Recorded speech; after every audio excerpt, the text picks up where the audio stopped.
Hello, ഇന്നത്തെ നമ്മുടെ പുതിയ വീഡിയോയിലോട്ട് എല്ലാവർക്കും സ്വാഗതം. ഇന്ന് നമ്മൾ ബ്യൂട്ടി ടിപ്സ് ഒന്നല്ല, എന്നാലും ബ്യൂട്ടി ടിപ്സിൽ നമ്മൾ ഉപയോഗിക്കുന്ന ഒരു ഐറ്റത്തിനെ പറ്റിയിട്ട് പലർക്കും അറിയാത്തൊരു കാര്യമുണ്ട്. പലരും എൻ്റെ അടുത്ത് കമൻറ്റിൽ ചോദിക്കുന്നുണ്ട്, ഞങ്ങളിത് മേടിക്കാൻ പോകുമ്പോൾ ഞങ്ങൾക്ക് കിട്ടണില്ലല്ലോ.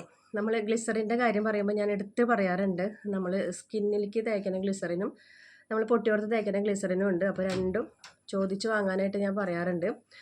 അപ്പോൾ അതേപോലെ തന്നെയാണ് നമ്മുടെ ബേക്കിംഗ് സോഡ എന്ന് പറഞ്ഞൊരു ഐറ്റം കേട്ടോ. ബേക്കിംഗ് പൗഡറും ഉണ്ട്, ബേക്കിംഗ് സോഡയുണ്ട്. അപ്പോൾ ബേക്കിംഗ് സോഡയിൽ അടങ്ങിയിട്ടുള്ളത് സോഡിയം ബൈകാർബണേറ്റ് ആണ്. അത് നമ്മൾ എന്തിനൊക്കെ ഉപയോഗിക്കണമെന്ന് വെച്ച് കഴിഞ്ഞാൽ, നമ്മൾ മെയിനായിട്ട് നമ്മുടെ സ്കിന്നിലേക്ക് നമ്മൾ ഉപയോഗിക്കും. നമ്മൾ നേരിട്ടല്ല, അതിലെന്തെങ്കിലുമൊക്കെ ആഡ് ചെയ്തിട്ട് നമ്മൾ സ്കിന്നിലോട്ട് എടുക്കുന്നത് ബേക്കിംഗ് സോഡയാണ്. പിന്നെ നമ്മൾ പലഹാരത്തിലേക്ക് നമ്മൾ എടുക്കും. നമ്മൾ പണ്ടൊക്കെ ആൾക്കാർ പറയില്ലേ അപ്പക്കാരെന്നൊക്കെ, അപ്പോൾ അതാണ് ഈ മെയിനായിട്ടുള്ള സാധനം. നമ്മൾ കേക്ക് സാധനങ്ങളൊക്കെ ഉണ്ടാക്കാനും പെട്ടെന്ന് നമുക്ക് ഈ വീട്ടിലൊക്കെ നമുക്ക് പെട്ടെന്ന് ഒന്ന് നേരം വൈകിട്ട് ആട്ടാണെന്ന് വെച്ച് കഴിഞ്ഞാൽ ഒന്ന് പൊന്തി വരാനൊക്കെ ആയിട്ട് നമ്മൾ ആക്കണ ഒരു സാധനമാണ് ഈ അപ്പക്കാരെന്ന് പറയുന്നത് ബേക്കിംഗ് സോഡ. പിന്നെ നമ്മൾക്ക് തുണികളിൽ വെള്ളത്തുണികളിലൊക്കെ നമ്മൾ കഴുകാനായിട്ട് നമ്മൾ എടുക്കും. വാഷിംഗ് മെഷീൻ വൃത്തിയാക്കാനായിട്ട് നമ്മൾ ഉപയോഗിക്കും. അതേപോലെ തന്നെ സിങ്ക്, പൈപ്പ്, അങ്ങനെ എല്ലാ ഐറ്റംസിലേക്കും നമ്മൾ ആ ഒരു കാര്യം നമ്മൾ ചേർത്ത് കൊടുക്കുന്നുണ്ട്. അതാണ് ബേക്കിംഗ് സോഡ എന്ന് പറയുന്ന ഐറ്റം കേട്ടോ. അത് നമ്മൾ നേരിട്ടല്ല, അതിലൂടെ നമ്മൾ ഡൈല്യൂട്ട് ചെയ്തിട്ടാണ്. ഒന്നുമില്ലെങ്കിൽ നാരങ്ങ നീര്, ഇല്ലെങ്കിൽ തൈര്, പിന്നെ അല്ലെങ്കിൽ വിനാഗിരി. ഇത് മൂന്നിലേതെങ്കിലും ഒരു ഐറ്റം നമ്മൾ ചേർത്തിട്ടാണ് നമ്മൾ ഈ ഒരു കാര്യം ചെയ്യുക. നേരിട്ട് നമ്മൾ അപ്ലൈ ചെയ്യില്ല കേട്ടോ. അപ്പോൾ നമ്മളിതിൽ ഇടുമ്പോൾ പതഞ്ഞിങ്ങനെ പൊന്തും. ഇത് പലർക്കും അറിയാവുന്ന ഒരു കാര്യമാണ്, അറിയാത്തവർക്ക് വേണ്ടിയിട്ടാണ് കേട്ടോ. അപ്പോൾ പതഞ്ഞിങ്ങോട്ട് പൊന്തും. അതാണ് ബേക്കിംഗ് സോഡ എന്ന് പറയുന്ന ഐറ്റം.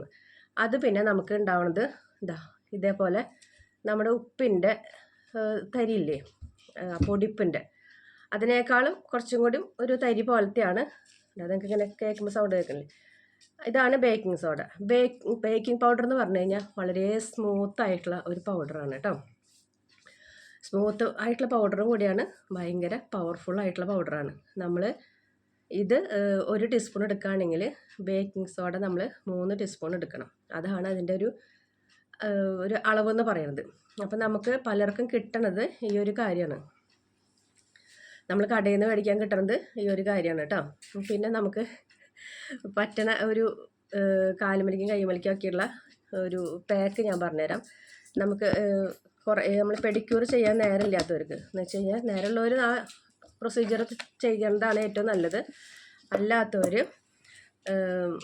നമുക്ക് ചെയ്യേണ്ട ഒരു കാര്യം, പെട്ടെന്ന് നമ്മുടെ ആ കരിവാളിപ്പൊക്കെ മാറിയിട്ട് നല്ലൊരു ഗ്ലോയിങ് കൊണ്ടുവരാനായിട്ട് നമുക്ക് ഈ ഒരു കാര്യത്തിൽ ചെയ്യാൻ പറ്റുന്ന ഒരു സിമ്പിളായിട്ടുള്ള ഒരു ടിപ്പ് എന്ന് പറഞ്ഞു കഴിഞ്ഞാൽ, നമ്മൾ ഈ ബേക്കിംഗ് സോഡ എടുക്കുക. പ്രത്യേകം പറയുന്നു, ബേക്കിംഗ് സോഡ എടുക്കുക, ഷാമ്പു എടുക്കുക, അതുപോലെ തന്നെ നാരങ്ങ നീരിൽ മിക്സ് ചെയ്യുക, നമ്മുടെ കോൾഗേറ്റ്, ഇത് 4 കൂടിയിട്ട് നല്ല രീതിക്ക് മിക്സ് ചെയ്തിട്ട് നിങ്ങൾ എവിടെയെങ്കിലും ജസ്റ്റ് ഒന്ന് ടെസ്റ്റ് ചെയ്യുകയാണെന്ന് വെച്ച് കഴിഞ്ഞാൽ നമുക്കറിയാൻ പറ്റും. 2 ഭാഗത്തായിട്ട് നമ്മൾ കയ്യിൻ്റെ ഒരു ഭാഗത്ത് തേച്ചിട്ട് ഒരു ഭാഗം ഇങ്ങനെ കട്ട് ചെയ്തിട്ട് ഇടാമെന്ന് വെച്ച് കഴിഞ്ഞാൽ നമുക്ക് അതിൻ്റെ വ്യത്യാസം നമുക്ക് പെട്ടെന്ന് തന്നെ 10 മിനിറ്റ് കൊണ്ട് നമുക്ക് അതിൻ്റെ വ്യത്യാസം മനസ്സിലാവും കേട്ടോ. അപ്പോൾ അങ്ങനെ നമ്മുടെ കാലുമലത്തെ ചെരുപ്പിട്ടിട്ടുള്ള കാര്യങ്ങളൊക്കെ പെട്ടെന്ന് റിമൂവ് ചെയ്യാനൊക്കെ ആയിട്ട് ഈ ഒരു ടിപ്പ് അടിപൊളിയാണ്. ചെയ്ത് കാണിക്കാത്തത് എന്താണെന്ന് വെച്ച് കഴിഞ്ഞാൽ, നമ്മൾ 2 ദിവസം മുമ്പാണ് നമ്മുടെ കാലിൻ്റെ വീഡിയോസ് കാര്യങ്ങളൊക്കെ ഇട്ടിട്ടുള്ളത്. അപ്പോൾ ഞാനിവിടെ ഇടയ്ക്കിടയ്ക്കാണ് നമ്മൾ ചെയ്യുന്നത്. പിന്നെ എവിടേക്കെങ്കിലും നമ്മൾ പുറത്തേക്ക് പോകുമ്പോഴൊക്കെ നമുക്ക് എളുപ്പത്തിൽ ചെയ്യാൻ പറ്റുന്ന ഒരു അടിപൊളി ടിപ്പ് എന്ന് പറയുന്നത് ഇതാണ് കേട്ടോ. അപ്പോൾ കൈമലത്തെയും കാലുമലത്തെയൊക്കെ ടാനൊക്കെ പെട്ടെന്ന് റിമൂവ് ചെയ്യാനായിട്ട് ഈ ഒരു കാര്യം അടിപൊളിയാണ് കേട്ടോ. അപ്പോൾ ഇന്നത്തെ വീഡിയോ എത്രയ്ക്കുള്ളത് അറിയാത്തവർക്ക് വേണ്ടി പറഞ്ഞു തന്നതാണ്. കുറേ പേര് വന്ന് ചോദിക്കുന്നുണ്ട്, അതുകൊണ്ട് പറഞ്ഞതാണ് കേട്ടോ. അപ്പോൾ ഇന്നത്തെ വീഡിയോ എത്രയ്ക്കുള്ളൂ. വീഡിയോ ഇഷ്ടപ്പെട്ടെങ്കിൽ ലൈക്ക് ചെയ്യുക, ഷെയർ ചെയ്യുക, കമൻറ്റ് ചെയ്യുക, ഫ്രണ്ട്സിനൊക്കെ ഷെയർ ചെയ്ത് കൊടുക്കുക. നമ്മുടെ ചാനലിലോട്ട് പുതുതായിട്ട് വരുന്ന കൂട്ടുകാരൊക്കെ സബ്സ്ക്രൈബ് ചെയ്യുക, സപ്പോർട്ട് ചെയ്യുക, ലൈക്ക് ചെയ്യുക, ഹൈപ്പ് ചെയ്യണം കേട്ടോ. അടുത്തൊരു വീഡിയോ ആയിട്ട് വരുന്നവരേക്കും ബൈ ബൈ.